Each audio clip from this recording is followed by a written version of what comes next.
warahmatullahi wabarakatuh. Jadi hari ini tanggal 27 Maret 2025. Pertama-tama kami ucapkan terima kasih banyak kepada rekan-rekan media yang telah hadir atas keingintahuan terkait dengan sebuah persoalan yang sebenarnya sangat penting sekali di dalam negeri ini. Karena hari ini bagaikan petir di siang bolong, kita mendapatkan sebuah informasi adanya kesesatan dalam penegakan hukum di negeri kita saat ini, yaitu di lokasi Bandung. Jadi baru-baru ini ada sebuah berita yang sangat viral, di mana ada seseorang gadis Ciamis yang mati terbunuh, yang mana dirilis oleh Polres Tabes Bandung yang menyatakan bahwa adanya satu hubungan sesama jenis yang katanya bertukar-tukar pasangan sehingga mengakibatkan kematian. Ditambah lagi hal yang paling mengejutkan yang kami dapatkan informasi bahwa baru kali ini di dalam sejarah di dalam negeri ini ada sebuah kejadian pembunuhan yang mana melibatkan 3 orang tersangka yang diduga melakukan upaya pembunuhan yang mengakibatkan hilangnya nyawa seseorang secara bersama-sama, akan tetapi 2 diantaranya ditangguhkan.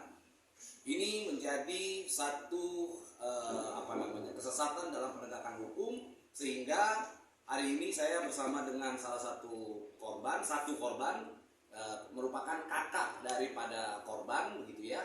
Lalu bersama dengan tim kuasa hukum dari LBH ILUMNI, Ikatan Alumni Universitas Parayangan. Ada Pak Yopi, di sampingnya ada Pak Randy, ada Pak Samuel. Jadi kita saat ini bersama-sama di sini ingin mendengarkan bagaimana peristiwa yang sesungguhnya terjadi, karena di dalam press release yang dilakukan oleh Polres Tabes Surabaya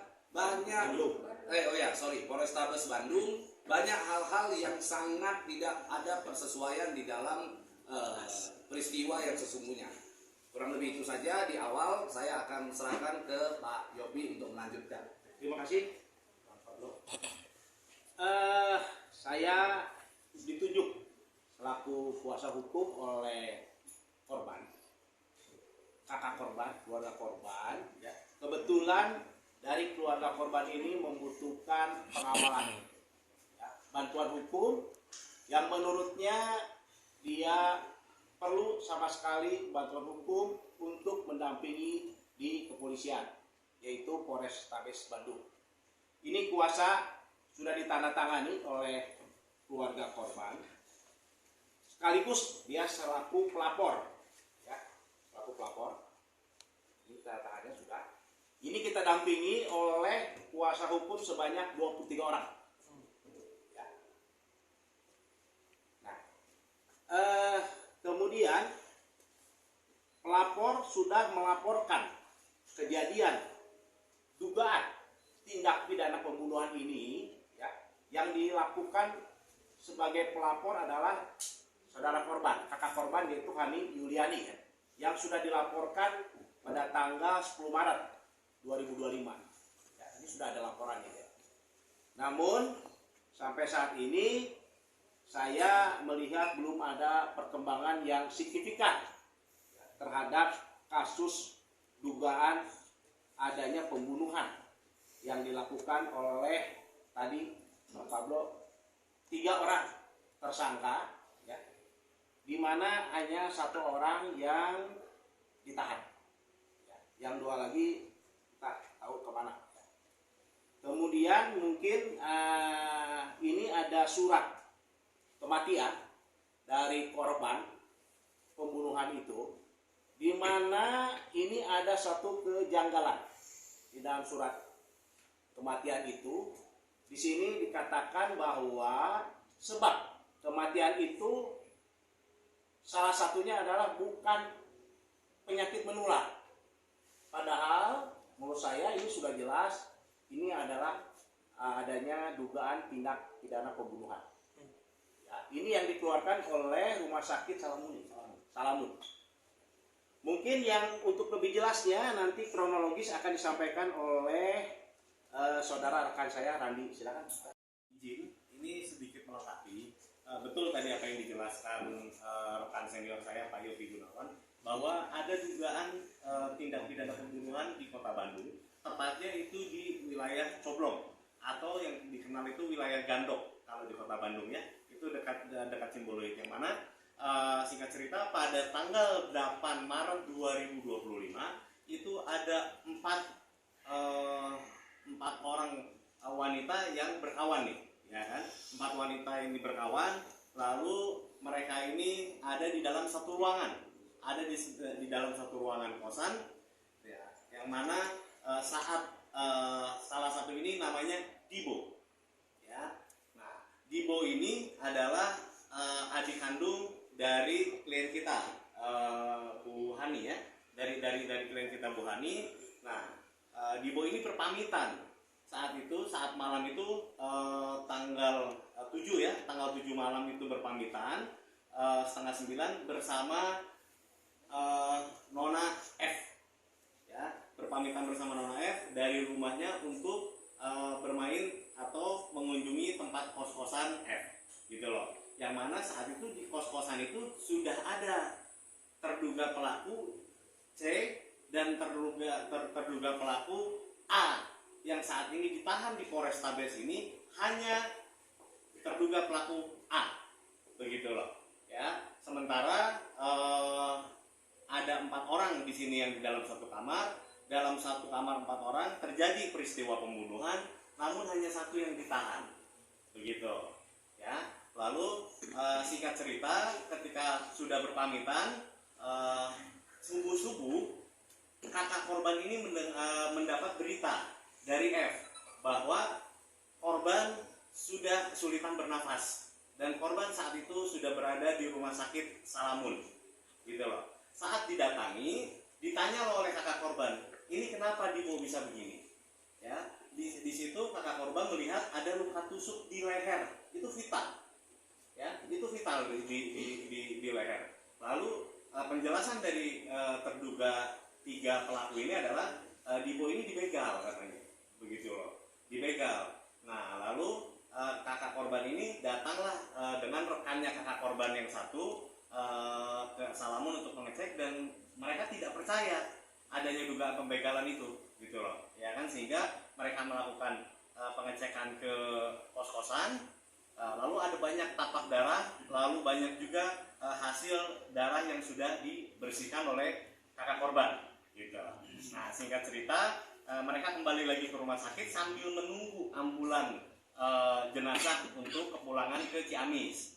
Nah, sekitar jam 10 pagi tanggal 8 itu mereka kembali ke Ciamis lalu dimakamkan beserta ketiga tersangka ini pun juga ikut, karena untuk bertanggung jawab kepada keluarga korban, gitu ya. Nah, saat ketiga terduga pelaku ini ikut di Ciamis, kakak korban ini melarang untuk pulang ke Kota Bandung dengan alasan nanti saja pulangnya bareng kakak korban. Itu tanggal 8 sekitar jam 10 pagi ya, sekitar jam 10 pagi ya. Sekitar jam 10 pagi itu sampai di Ciamis, dimakamkan, lalu menginaplah singkat ceritanya ketiga terduga pelaku ini di rumah keluarga Dibo di Ciamis. Dalam malam pertama menginap itu terjadilah nih, ini yang bisa mengungkap kenapa sampai A ini ditahan kepolisian. Ya, singkat cerita, pada tanggal 9 pagi, ketiga orang yang menginap di rumah keluarga Dibo ini, dia datang ke kamar kakaknya Dibo. Mereka semua datang dengan menangis dan mengaku bahwa A lah ini pelaku pembunuhannya, gitu loh, ya. Bahwa A ini pelaku pembunuhan, meminta maaf kepada keluarganya, lalu keluarga besarnya datang semua di situ, gitu. Ketika keluarga besarnya datang semua di situ, mereka laporlah ke pihak RW lapor ke Polsek saat itu Cihaurbuti ya kalau nggak salah ya, ke pihak Polsek, lalu dilimpahlah ke Polres Ciamis. Dan dari Polres Ciamis, karena ini lokus dan tempus atau tempat kejadian perkara pembunuhannya ini di wilayah Kota Bandung, maka berkoordinasilah Polres Ciamis dengan Polrestabes Kota Bandung, begitu. Singkat cerita, Polrestabes Kota Bandung menjemput mereka ke ketiga-tiganya untuk dilakukan proses hukum di Mapolresta Bes Kota Bandung, begitu ya. Yang pertama itu kakaknya korban itu melihat bahwa handphone korban saat di rumah sakit itu ada di tangan F. Namun sampai saat ini handphone korban itu belum ditemukan di mana. Gitu loh. Saat diklarifikasi, saat ditanya pun juga ke F tidak mengaku gitu bahwa si handphone korban ini ada di F. Sementara sewaktu di rumah sakit ditanyanya handphone korban dilihat ya, Teteh lihat sendiri ya, lihat sendiri. Oke. Nah itu kejanggalan yang pertama. Yang kedua, seperti dijelaskan oleh rekan senior kami Pak Yopi Gunawan, ada 2 lagi tersangka yang tidak ditahan. Berdasarkan press release dari Polrestabes Kota Bandung, 2 tersangka yang tidak ditahan ini kasusnya adalah merintangi penyidikan. Ini yang menurut hemat kami, ayolah pihak kepolisian, ayo kita sama-sama transparan, ayo kita sama-sama bahu-membahu demi terangnya perkara ini. Kami siap support, kami siap satu halaman dengan pihak kepolisian. Yuk kita kumpulkan pasal-pasal yang sedang berserakan, gitu loh. Karena ini kejadian tanggal 9, datang ke kami pun tanggal 19, begitu ya. Sehingga ya kami selaku kuasa hukum hanya bisa berbicara masalah data, begitu loh. Bahan-bahan keterangan itu pun juga kami kumpulkan atas pengakuan si korban, atas pengakuan terduga pelaku. Itu pelaku C itu membuang barang bukti. Pisau yang dipakai untuk menusuk itu dibuang di daerah Taman Sari Kota Bandung. Itu diakui langsung oleh C. Dia yang bawa motor berdua sama A, begitu loh, ya kan? Setelah diselidiki, ini kan awalnya di preskon itu tentang tukar menukar pasangan. Ini mohon maaf saya harus bilang, keempat-empatnya ini wanita. Sekali lagi keempat-empatnya ini wanita, gitu loh, ya kan? Memang ada hubungan romansa antar mereka, gitu ya. Ada hubungan romansa antar mereka sehingga penyebab berdasarkan pengakuan si terduga pelaku ini adalah ada hasil texting atau hasil chatting antara korban dengan F yang menjelek-jelekan pelaku A yang sekarang ditahan di Mapolrestabes, gitu loh, ya kan? Namun tetap pertanyaan kami adalah kenapa ini ada 3 pelaku hanya 1 yang ditahan? Nah, ini yang memang kami pertanyakan kepada pihak penyidik karena berdasarkan press release dari Polrestabes Bandung yang menyatakan bahwa adanya indikasi tukar menukar pasangan. Sementara pada saat pengecekan pertama, pada saat jenazah dicek ya Teh, oleh bidan dan lain-lain, ditemukan bahwa Dibo almarhum itu masih keadaan perawan, betul ya? Ya, masih perawan dan tidak pernah melakukan hubungan-hubungan yang terlarang di dalam norma-norma agama. Selain itu juga dari pihak temannya ada Marta ya, dari temannya pernah mendapatkan chattingan bahwa ada ajakan-ajakan untuk melakukan hubungan, tapi ada cewek ya, telanjang dan lain-lain, dia kabur, dia tidak berani. Jadi sebenarnya hubungan sesama jenis yang katanya bertukar-tukar, yang katanya disampaikan oleh pihak penyidik, ini juga perlu kita pertanyakan. Benar nggak itu menjadi satu motif? Apa yang membuat para penyidik akhirnya berani mengambil kesimpulan bahwa motifnya adalah bertukar-tukar pasangan. Lalu terkait dengan apa tadi pertanyaannya, pembunuhannya dengan cara apa? Pembunuhannya dengan cara lehernya ditusuk dengan pisau, dicongkel-congkel. Jadi benar-benar ditusuk di leher, lalu ini sampai dagingnya keluar, ya Pak ya? Sampai dagingnya keluar, dan ini adalah satu perbuatan yang keji. Yang perlu kita garis bawahi di sini adalah bukan hanya sebatas motif.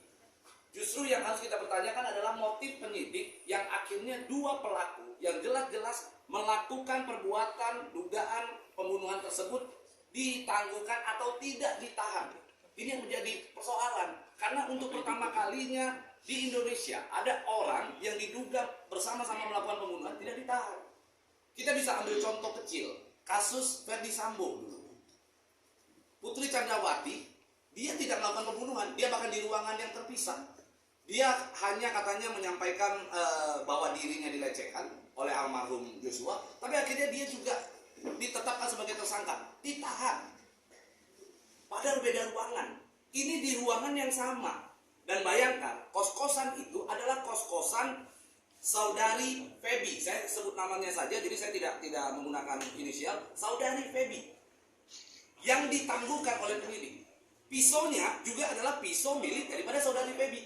Ada di dalam kos-kosan itu. Sehingga kenapa alasan penyidik menangguhkan saudari Feby? Ini yang sebenarnya harus di-highlight oleh teman-teman media. Khusus dari pihak kepolisian agar kami ikut dilibatkan dalam gelar tersebut. Ya, dengan tujuan sekali lagi, kami tim kuasa hukum ingin bersinergi dengan pihak Polres, ingin bersinergi dengan pihak kepolisian. Ayo kita sama-sama bergandeng tangan demi terungkapnya terangnya kasus almarhum Dibo. Ya. Bang, ini kakaknya bang ya berarti bang? Ini kakaknya Boleh tanya Hanya mau sampaikan Kak. korban sendiri dengan pelaku itu hubungannya apa kak, boleh tahu bang?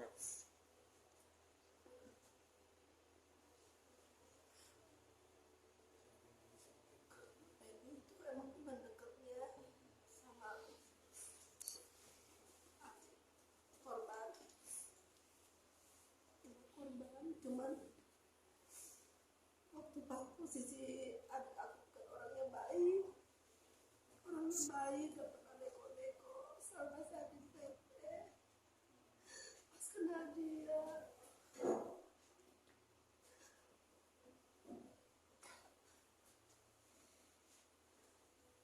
Oke, mungkin mohon izin ya teman-teman ya, karena klien kami pun juga saat ini masih dalam masa kedukaan. Izin mungkin kami bantu untuk menjelaskan bahwa memang betul dari keterangan dari klien kami bahwa F ini ada hubungan spesial dengan korban, gitu ya, dan C ini ada hubungan spesial dengan A.